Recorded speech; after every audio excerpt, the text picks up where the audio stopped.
அஸ்ஸலாமு அலைக்கும் வரஹ்மத்துல்லாஹி வபரகாத்துஹு. நண்பர்களெல்லாம் ஒன்று சேர்ந்து எங்கேயாவது சுற்றுலா போகிறாங்க அல்லது வேறு ஏதாவது ஒரு முக்கியமான இடத்துக்கு போகிறாங்கன்னு சொன்னால் சில நபர்களை தவிர்ப்பது வழக்கம். கேட்டால் சொல்லுவாங்க, தோணன்னு ஏதாவது ஒன்று சொல்லிக்கிட்டே இருப்பான்.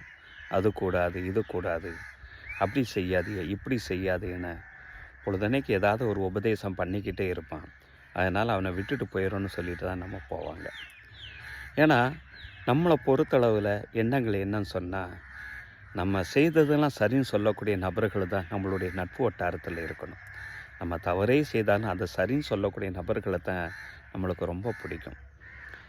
நபி ஸல்லல்லாஹு அலைஹி வஸல்லம் அவர்கள் இவ்வாறு சொன்னதாக சுனன் அபூதாவுத், ஜாமிஉ திர்மிதி போன்ற ஹதீஸ் நூல்களில் இந்த ஹதீஸு பதிவு செய்யப்பட்டிருக்கு. லா துசாஹிபு இல்லா முக்மினா, இறை நம்பிக்கையாளரை தவிர எந்த சூழ்நிலை எந்த நேரத்தில் மற்ற நபர்களை நீங்கள் தோழர்களாக எடுத்துக்கொள்ளாதீர்கள். ஏன்னா இறை நம்பிக்கையாளர்கள் உங்கள் நல்வழிப்படுத்துறதுக்கு தான் உபதேசங்கள் இருக்கும். வலா யாக்குலு தஆமக இல்லா தக்கியும், நல்லவர்களை தவிர உங்களுடைய சம்பாத்தியத்தில் வரக்கூடிய அந்த உணவை மற்ற எந்த நபர்களும் உண்ண வேண்டாம் என்றார்கள் நபி ஸல்லல்லாஹு அலைஹி வஸல்லம் அவர்கள். எந்த இடத்தில் நன்மைகள் இருக்குதோ, நல்ல தோழமைகள் இருக்கிறதோ, அந்த இடத்தில் நல்லவர்கள் மட்டும்தான் உண்பார்கள். அனாச்சாரங்கள் தவிர்க்கப்படும்.